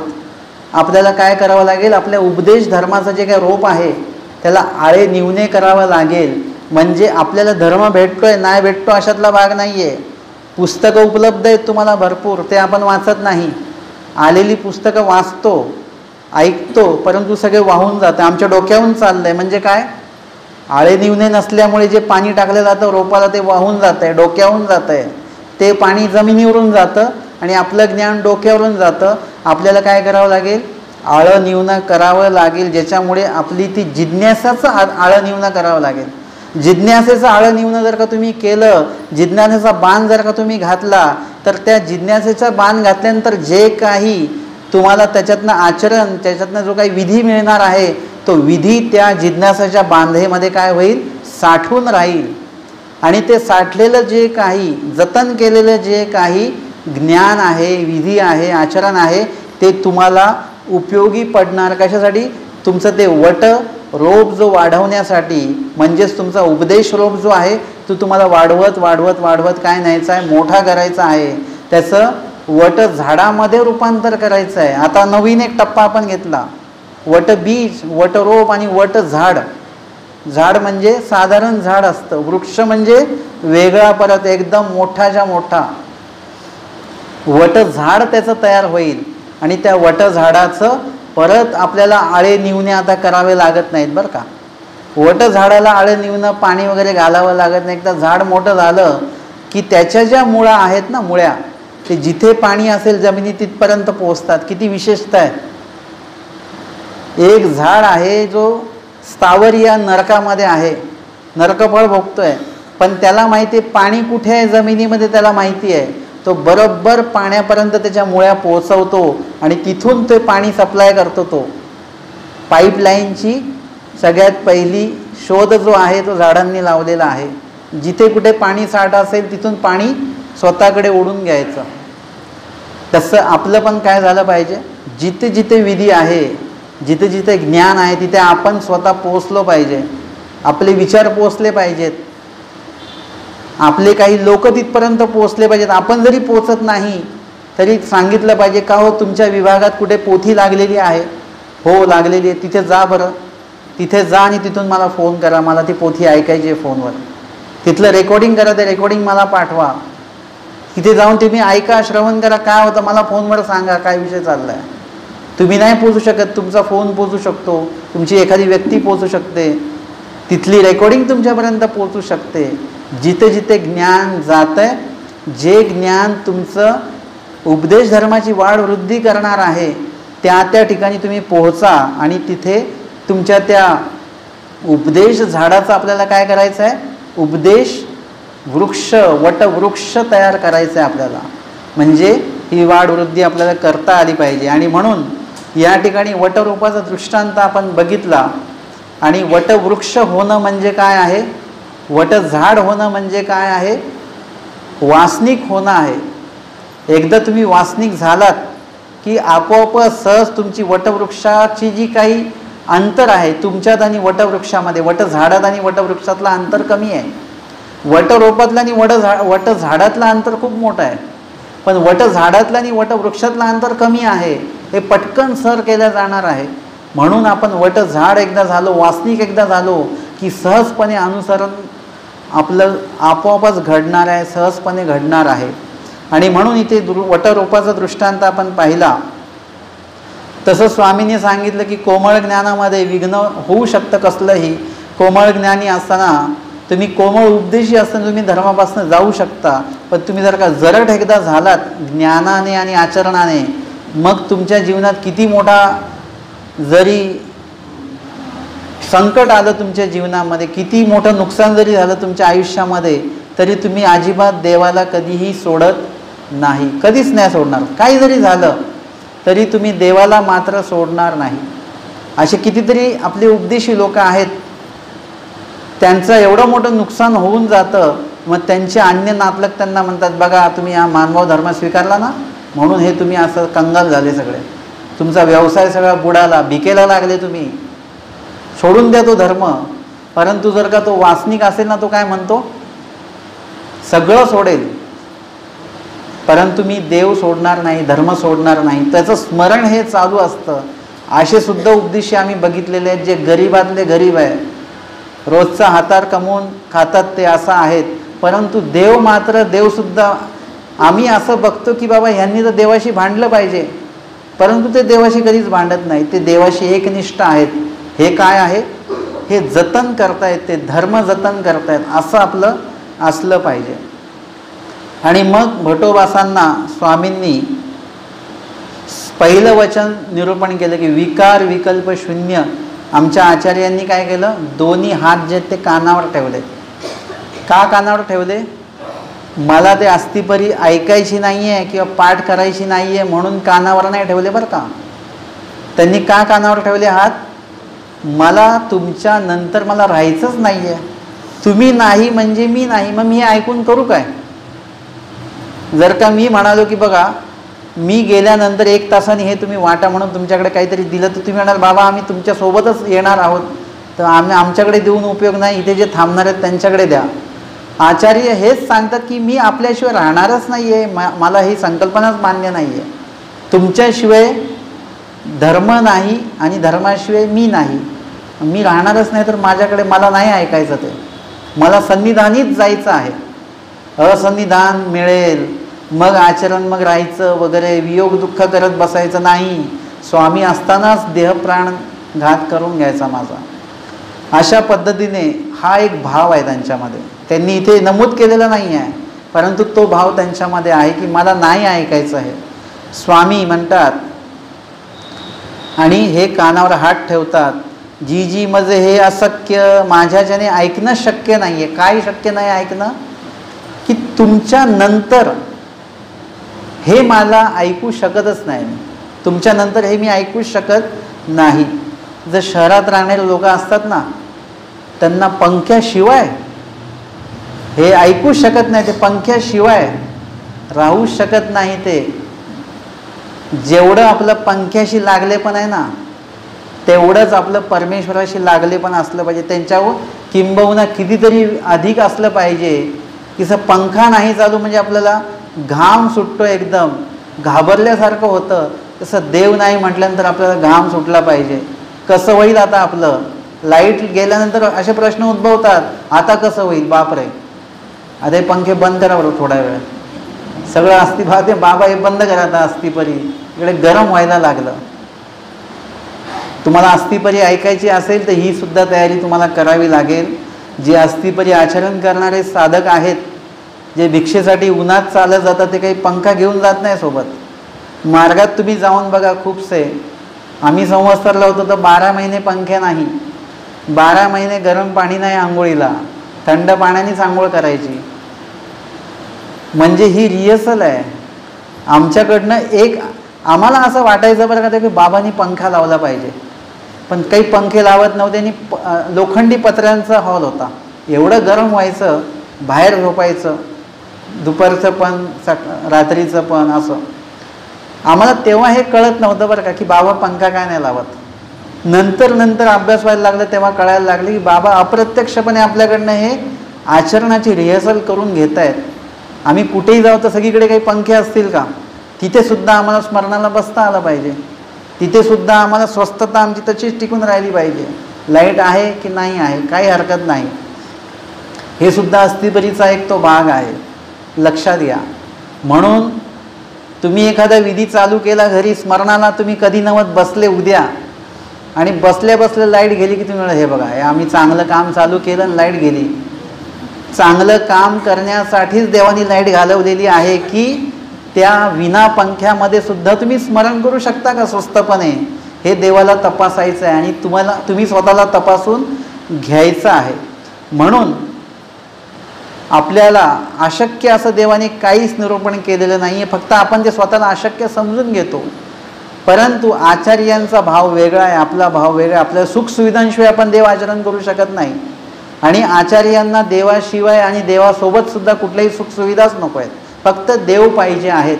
भिक्षेला गेले तरी त्या ठिकाणी माझं श्री चक्रधर द्या म्हणून असं आचार्य म्हणतात. आणि आचार्य म्हणतात जी जी मला ते शक्य नाही, जी जी माझं हे शक्य नव्हे, अशक्य. आमच्या स्वामींनी माईमभटांकडे पाहिलं आणि माईमभटांकडे पाहिलं आणि स्वामी म्हणतात माईमभटांना की भटो हा विधी पुरुषासी की देवासी. आम्ही जे काय आत्तापर्यंत विधी सांगितले लीळाचरित्रात आलेले आहे, सूत्रपाठात आलेले आहेत, आत्ता लिखित आलेत, पण जेव्हा जेव्हा स्वामींनी ते सांगितलेले आहेत, स्वामी म्हणतात की आम्ही जे विधी सांगतो ते कुणासाठी आहेत? जीवासाठी का देवासाठी? जीवासाठी आहेत. पण आपण जीवासाठी आहेत तर आपण जीव देऊन ते कधी ऐकलेत का? जीव लावून मन लावून कधी ते आपण ऐकलंय का? कधी ते नाही ऐकलं. पण आहे सगळं आपल्याच फायद्याचं. जसं तुमच्याकडे एखादं पुस्तक असतं, आयुर्वेदिक पुस्तक असतं कुठलं तरी, म्हणजे आयुर्वेदिक माहिती असणारं बरं का. तर ते तुमच्या उपयोगी असतं ते सगळं. पण आपण कधी ते वाचतो का? आपण पेपर वाचतो, वेगवेगळे मॅगझिन वाचतो, कादंबऱ्या वाचतो, पण कुणी सांगितले आयुर्वेदाचं पुस्तक वाचून काढा, आपण नको नको ते राहू देत. ते तुमच्या भल्याचं पुस्तक आहे ते तुम्ही वाचत नाही, आणि जे भल्याचं नाही ते आपण वाचत बसतो. तसं आमच्या स्वामींनी सांगितलं, जे आम्ही निरूपण करतो ते कोणाच्या योग्यतेचं आहे? पुरुषाच्या, म्हणजे जीवाच्या योग्यतेचं आहे. माईंभट्टी म्हटले हा पुरुषासीची की, म्हणजे जो विधी तुम्ही निरूपण करत आहात तो पुरुषासाठीच आहे, म्हणजे जीवासाठीच आहे. तरी येथूनही काही म्हणिजत असीची आणि हा काही म्हणतू असे. मग बघा आम्ही काय म्हणतोय आणि हे भटोबास काय म्हणतायत बघा. हे सगळ्या जीवांसाठी हा धर्म आम्ही सांगतो, आणि हे म्हणतात मला शक्य नाही, मी ऐकू शकत नाही, मला सांगू नका, मी तुमच्याशिवाय राहणार नाही आहे, असं ते म्हणतात. परंतु ह्या सगळं आचरण आम्हाला जीवांना निरूपण करावं लागेल. तुमच्या माध्यमातनं येथोनी एका दोघांनी वानरशापासूनही 7-5 तुमच्यापर्यंत अनेक लोकांपर्यंत पोहोचणार तुमच्यापासून.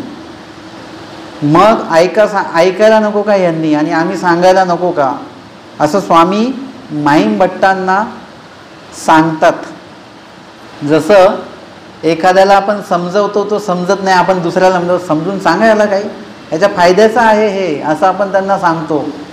आता मग माईंभट्ट त्यांना भटोबासांना समजवून सांगतात.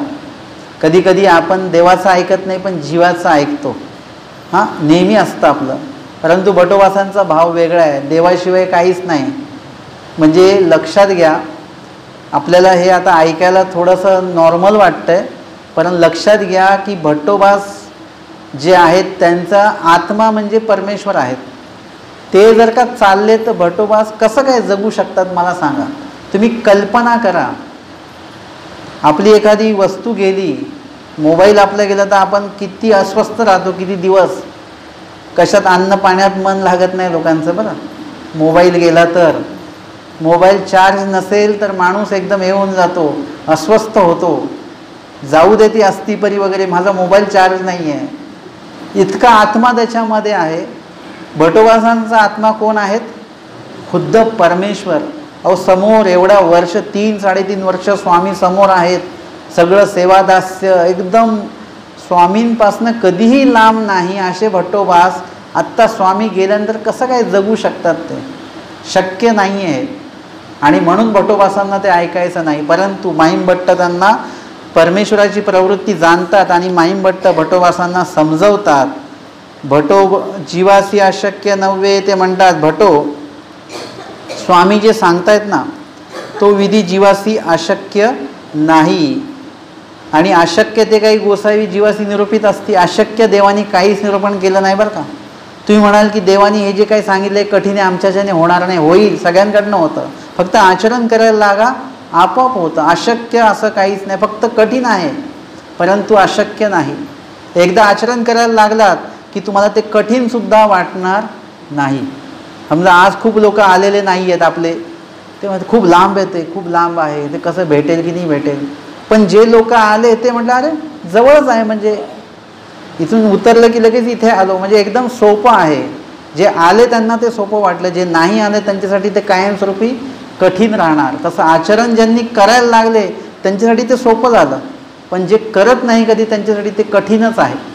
आणि म्हणून इथून पुढे आमच्या स्वामींनी भटोबासादी सर्व भक्तजनांना अस्थिपरी या प्रकरणाचं निरूपण केलं. अस्थिपरीच्या पहिल्या प्रकरणाचं जे पहिलं वचन आहे, अस्थिपरीमध्ये एकूण किती वचनं आहेत? 6 वचनं आहेत. परंतु विश्लेषण करताना 7 वचनांचं विश्लेषण केलं गेलेलं आहे. पहिलं वचन आहे, माझ्या मागे बोला, विकार शून्य, विकल्प शून्य, स्वभाव मात्रे, निरालंबी, देवता स्मरणे, जो जन्मक्षेपी, तयासी परमेश्वरू पुनरपि आपुला संबंधू देती. म्हणजे त्याच्यामध्ये विकार शून्य हे एक वेगळं केलं गेलं, विकल्प शून्य एक वेगळं केलं गेलं. तिथे सांगितलं जातं विकार आणि विकल्प म्हणजे ह्यांच्या टीका वेगळ्या आहेत. ह्याचं विश्लेषणाच्या जे टीका आहेत त्या वेगळ्या केल्या गेलेल्या आहेत. टीका वेगळ्या का केल्या? कारण की दोन्ही दोष वेगळे असल्यामुळे त्या दोन्हींची टीका वेगवेगळ्या. परंतु मग दोन्ही दोष वेगळे आहेत तर मग ते एकाच वचनामध्ये का टाकले? विकार विकल्प शून्य, विकार शून्य विकल्प शून्य असं का नाही म्हटलं ना? ते दोन्ही दोषच आहेत म्हणून ते एकाच वचनामध्ये त्या ठिकाणी घेतल्या गेलेले आहेत. तर अशा प्रकारे आपण अस्थिपरीच्या प्रकरण वसाचं विश्लेषण या ठिकाणी बघितलं, श्रवण आपण केलेलं आहे. अस्थिपरी प्रकरण जे आहे ते ऐकण्याच्या आधी त्याचा जो प्रकरणवश आहे एकंदरीत त्यावेळेचं जे वातावरण आहे, अस्थिपरी निरूपण करण्याच्या आधीचं जे वातावरण आहे ते सुद्धा आपल्याला लक्षात आलं पाहिजे. आणि त्याच्यानंतर पुढच्या सत्रामध्ये आपण अस्थिपरी या प्रकरणाच्या पहिलं जे वचन आहे विकार शून्य या वचनावर आपण रीतसर महानुभाव पंथाच्या तत्वज्ञानाच्या आधाराने त्याचं विश्लेषण आपण पुढे बघणार आहोत. आजच्या सत्रामध्ये आपण या ठिकाणी थांबूया. दंडवत हो.